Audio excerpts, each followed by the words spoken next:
艺人孙鹏、迪英之子孙安佐，去年因持有枪械在美国被逮捕，夫妻俩火速停止演艺事业，跨海救子，据传两人至少花了上千万元。而孙安佐返台后开始经营 YouTube， 人气不断扶摇直上，近期也接下业配，有圈内人士更透露，其价码比他爸主持费多4倍。孙安佐返台后，靠着经营 YouTube， 畅谈动漫、健身，还分享狱中一身精壮肌肉加上稚嫩脸孔，短短2个月左右，成为新一代网络红人。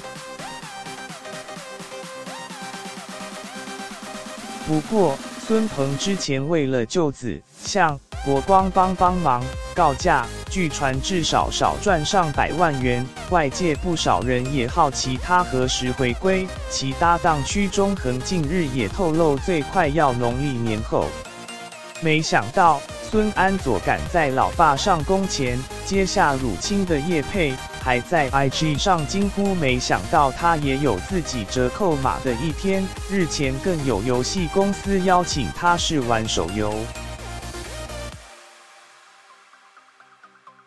而据《自由时报》报道，有圈内人士透露，依照孙安佐人气，一篇业配文至少20万元起跳，比他老爸1集5万元的主持费还高。出席游戏活动的价码肯定更高，也难怪孙鹏、迪英任由他去放飞自我。